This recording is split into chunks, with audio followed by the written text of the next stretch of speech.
Salam Patunggilan. Selamat bertemu kembali dalam program Sapa Pangon GKJW Majelis Daerah Malang 4. Dalam program Sapa Pangon saat ini kita ada di dalam momen penutupan bulan keluarga. Untuk itu, mari bersama-sama kita juga akan mendasarkannya di dalam firman Tuhan, dan sebelumnya mari kita berdoa. Dalam penutupan bulan keluarga saat ini, Tuhan, kami kembali bersyukur kepadamu karena Engkau memberkati dan menyertai kami. Dan secara khusus saat ini kami akan sedikit merenungkan firman-Mu. Kiranya Engkau memberikan kuasa Roh-Mu yang kudus, sehingga tuntunan Tuhan terjadi atas kami dan kehidupan kami senantiasa terarah hanya kepada Tuhan dan seturut dengan kehendak-Mu. Berfirmanlah, kami siap untuk mendengarnya. Amin. Bapak, Ibu, dan Saudara yang terkasih, untuk renungan kita saat ini ada di dalam Markus pasal 4 ayat 26 sampai dengan 29 dengan judul perikop perumpamaan tentang benih yang tumbuh. Lalu kata Yesus, beginilah hal kerajaan Allah itu, seumpama orang yang menaburkan benih di tanah, lalu pada malam hari ia tidur dan pada siang hari ia bangun, dan benih itu mengeluarkan tunas, dan tunas itu makin tinggi. Bagaimana terjadinya tidak diketahui orang itu.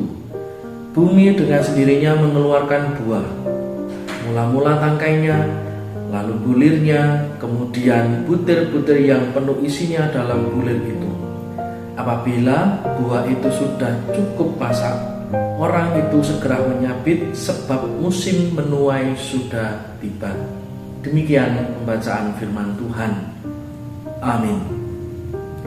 Saudaraku yang terkasih di dalam nama Tuhan, terkadang di tengah-tengah kehidupan kita ini ada banyak berbagai macam hal, baik itu suka dan duka. Tetapi kalaupun dengan saat ini pula kita masih diberikan waktu oleh Tuhan menjalani kehidupan itu semua karena berkat-Nya. Secara khusus yang ingin saya sampaikan adalah bahwa berkat Tuhan itu nyata di tengah kita melalui keluarga kita masing-masing.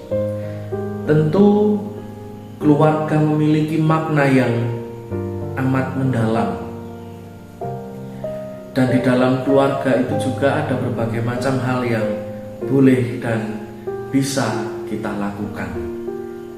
Hanya secara khusus pertumbuhan kasih dan kesatuan dalam keluarga dapat digambarkan seperti dalam bacaan kita, sebagaimana benih yang ditabur, lalu bertumbuh, berbuah, dan pada saatnya akan dipanen. Artinya, Bapak Ibu Saudara, keluarga adalah tempat kita untuk bertumbuh. Keluarga adalah tempat untuk kita membentuk karakter. Bahkan keluarga juga sesungguhnya adalah menjadi tempat berlindung yang aman dan nyaman bagi setiap anggotanya. Saat menghadapi situasi apapun, di dalam keluarga itu tetap menerima kita sebagaimana kita adanya. Dan di dalam keluarga lah kemudian kita mempraktikkan nilai-nilai kerajaan Allah yang menginspirasi dan memberikan teladan bagi orang lain. Karena keluarga juga adalah tempat pertama kita bersama-sama belajar tentang iman, dan dari sana kita membawa iman kepada dunia. Maka perikop kita dalam kesaksian Injil Lukas tentang perumpamaan benih yang tumbuh, yang digambarkan di situ sebagaimana benih yang ditabur, dituai, itulah kemudian gambaran kita yang sebagai manusia yang terus bertumbuh, dan keluarga memberikan kita kesempatan untuk terus bertumbuh. Maka di tengah-tengah kehidupan kita bersama, mari kita menghargai peran keluarga sebagai tempat bertumbuh dan berlindung. Mari kita hadirkan kehangatan dalam hubungan keluarga kita, dan kehangatan itu kita wartakan di dalam kehidupan setiap hari kita. Dan pada akhirnya sebagai keluarga yang diberkati, maka mari kita saling mencintai dan mengasihi satu dengan yang lainnya. Kita hidup dalam keluarga yang saling menginspirasi dan menjadi teladan. Sekalipun saat ini kita dalam momen penutupan bulan keluarga, tetapi justru inilah awal mula untuk kita mewartakan tentang firman Tuhan Yesus Kristus melalui keluarga kita dan kepada dunia. Kiranya Tuhan memberkati.